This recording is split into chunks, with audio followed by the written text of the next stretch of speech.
आज जो टॉपिक में बात करने वाला हूँ ये है पार्ट 2 है। जो वैकेंसी है R CAT Raja Ramanna central of technical advance technology, जो आर कैट जो इंदौर मध्य प्रदेश में स्थापित है, सेंट्रल गवर्नमेंट का एक पब्लिक सेक्टर है जिसमें टोटली R&D का काम होता है। उसमें डिप्लोमा, BSc ग्रेजुएशन और ITI के लिए वैकेंसी निकला है। मैं जो पहला पार्ट बनाया है उसको एक्चुअल डिप्लोमा और BSc के लिए है। टोटल नंबर ऑफ पोस्ट 29 था। अभी जो बना रहा हूँ ये टोटल नंबर ऑफ पोस्ट 21 है, ओनली फॉर ITI स्टूडेंट के लिए है। दोस्तों ITI स्टूडेंट का बहुत ज़्यादा अपॉर्चुनिटी है।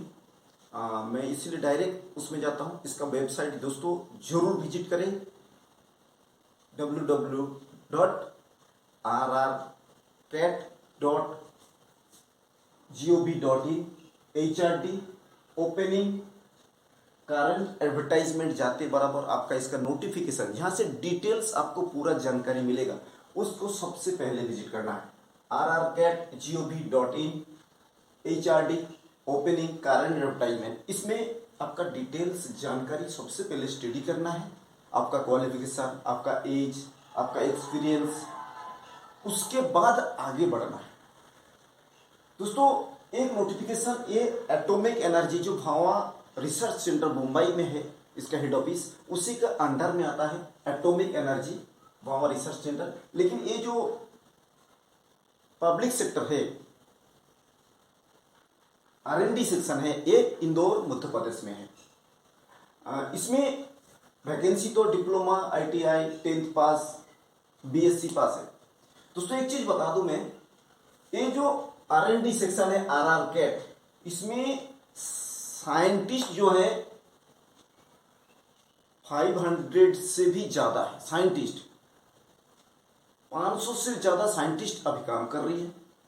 इंजीनियर का बात करें 1300 से ऊपर इंजीनियर अभी RR कैट यूनिट के अंदर 1300 से भी ज्यादा इंजीनियर काम करता है। और साइंटिस्ट का काम करें 572 प्लस साइंटिस्ट अभी वहां कर्मरत है।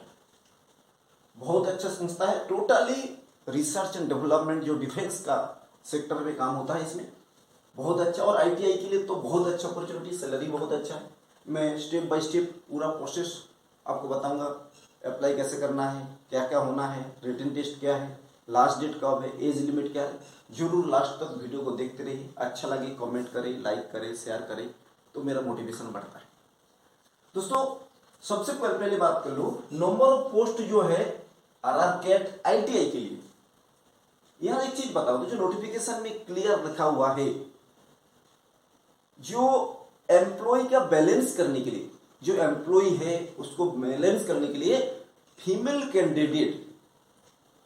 कैंडिडेट को ज्यादा प्राथमिकता दिया जाएगा। तो दोस्तों जो सब फीमेल स्टूडेंट है, गर्ल स्टूडेंट है, वो जरूर अप्लाई करें, कारण यहां से नोटिफिकेशन में क्लियर लिखा हुआ है फीमेल कैंडिडेट को प्राथमिकता सबसे पहले दिया जाएगा।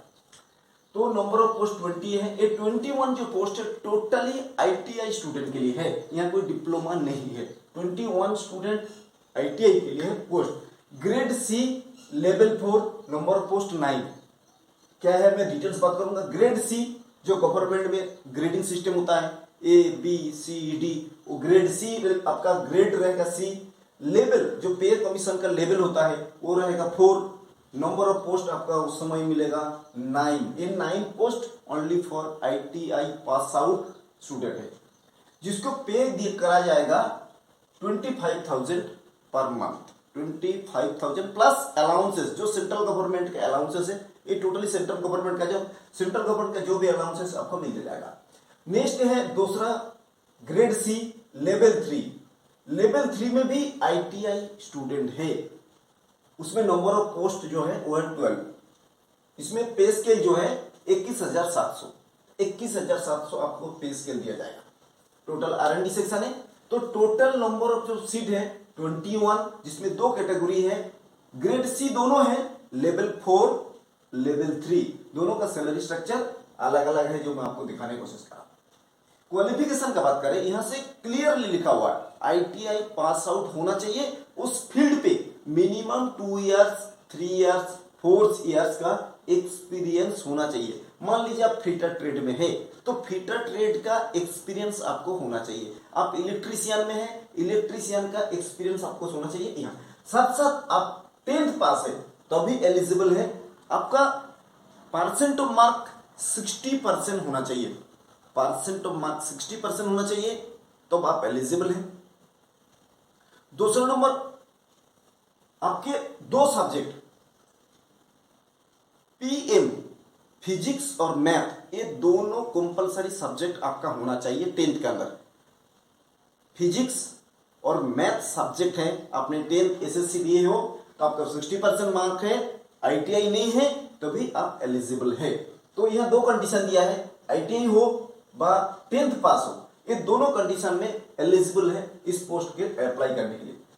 दोस्तों इसका एप्लीकेशन जो है, रजिस्ट्रेशन प्रोसेस शुरू हो गया है, जो 11 मई से शुरू हो गया, 14 जून तक 14 जून तक इसका प्रोसेस चलेगा।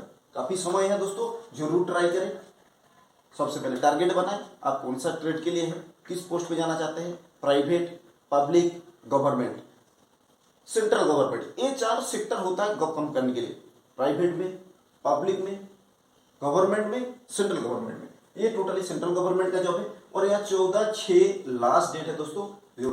यह एज लिमिट का बात करें, एज लिमिट बताया गया है नोटिफिकेशन के अंदर, जो 18 से 25 साल के अंदर होना चाहिए। उसके बाद जो सेंट्रल गवर्नमेंट का रिलैक्सेशन सिस्टम है, ओबीसी के लिए 3 साल, SC/ST के लिए 5 साल, फिजिकल एंट्री के लिए 10 साल, एक्स सर्विस के लिए 5 साल, ये तो आपको लागू रहेगा। मतलब आपका जो भी एज लिमिट दिख रखा है, ये अनरिजर्व कैंडिडेट के लिए है, अनरिजर्व कैंडिडेट के लिए। टोटल प्रोसेस जो होगा वो रिटन टेस्ट होगा और जो भी कुछ होगा वो RR कैट इंदौर में ही होना है। आपका यूनिट जो है RR कैट इंदौर, तो रजिस्ट्रेशन ऑनलाइन ही भरना है, उसको कुछ डेटा देना है, जो सभी को पता है डेटा क्या होता है। वो डेटा आपको सबसे पहले रेडी रखना है, एक पासपोर्ट साइज फोटो, एक सिग्नेचर, डॉक्यूमेंट, जो भी आपका क्वालिफिकेशन है उसका डॉक्यूमेंट का सॉफ्ट कॉपी, आपका कोई सर्टिफिकेट है, आप EWS, SC, ST, OBC, उसका सर्टिफिकेट का फोटो, ये सब डिटेल्स, आधार कार्ड, एक कॉमन चीज है, ये सभी को रेडी रखना है ऑनलाइन प्रोसेस में। ठीक है, इसके बाद में यहां तक होने के बाद बताओ, लेवल 4 और grade C, level 4 grade C, level 4 मतलब पे स्केल है, जिसमें आपको पे करा जाएगा 25,500, यह 25,500 है दोस्तों, 25,500। ठीक है, इसमें क्या क्या पोस्ट है, कितना पोस्ट है वो बात कर लेते हैं। C1 टेक्नीशियन वायरमैन, वायरमैन मतलब सभी को पता है इलेक्ट्रीशियन जैसा ही वायरमैन का काम होता है। टेक्नीशियन पोस्ट रहेगा आपका technician, wireman, number of post 2। Technician computer network, computer related है, जो ITI के कोर्स किया जाता है। कंप्यूटर नेटवर्क टेक्नीशियन पोस्ट है 2। मिल राइट्स, ये एक्चुअल मशीन रिलेटेड है, जिसको CNC संबंधित है, CNC मशीन जो होता है कंप्यूटर न्यूमेटिक कंट्रोल, उस संबंधित है। मिल राइट्स का नंबर ऑफ पोस्ट जो पोस्ट है वो है 1 है।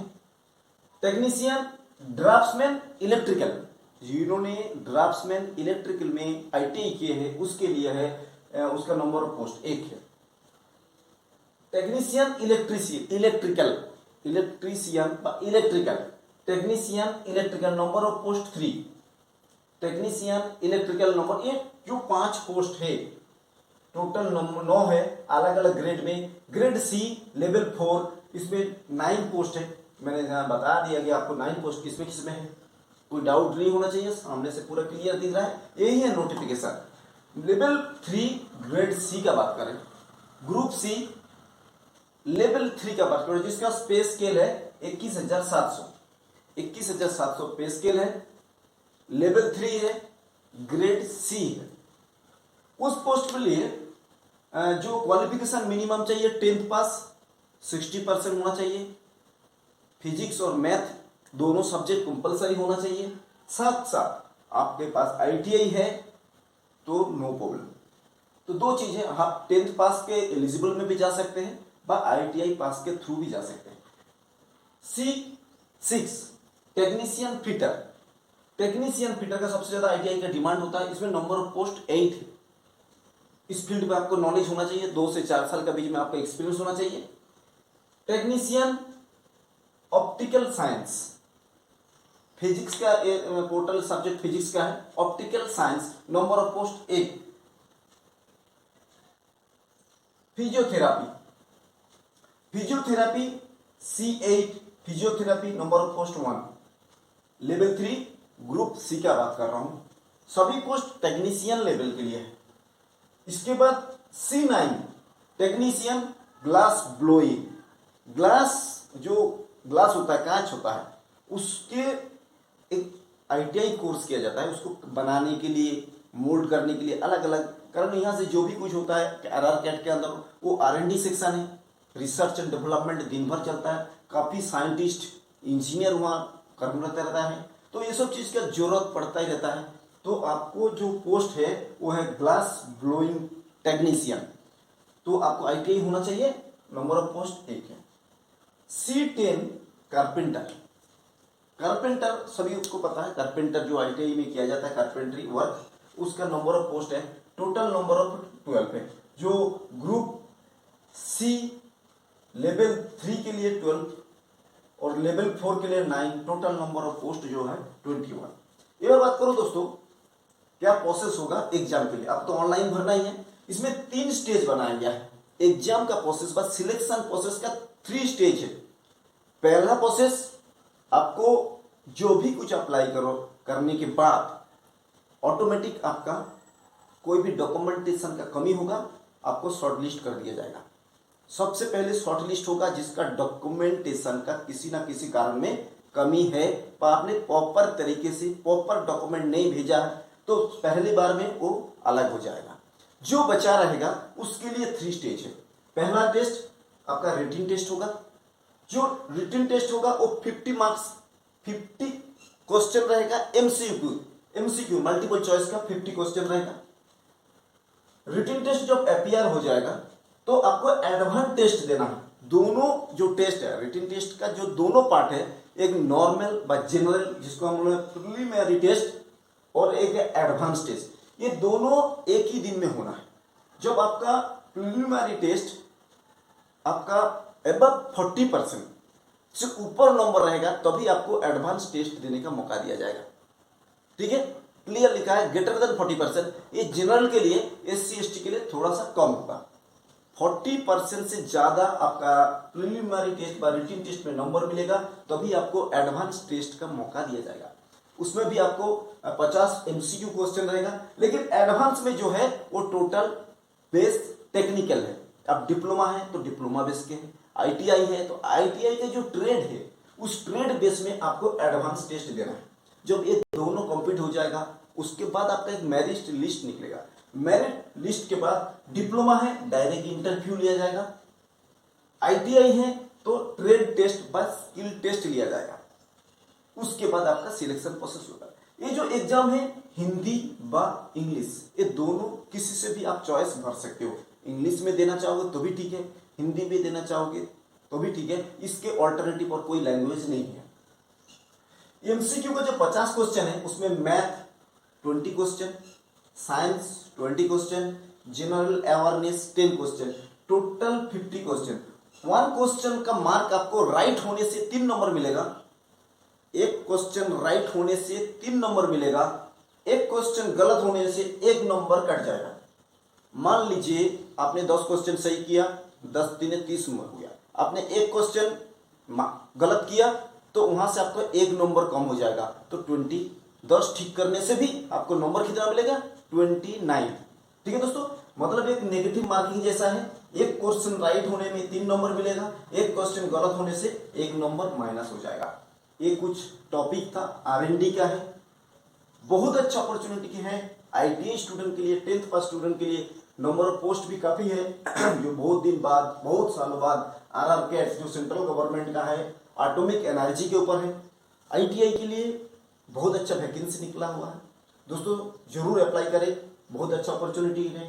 कुछ जानकारी था मैंने आपको बताया, मेरा जानकारी आपको अच्छा लगे पर कोई डाउट है इस रिलेटेड में, कोई डाउट है तो जरूर कमेंट करके बताइए, मैं उसको प्रॉब्लम को सॉल्व करने का कोशिश करूंगा। आपका एक कमेंट मेरे लिए बहुत कुछ है। धन्यवाद।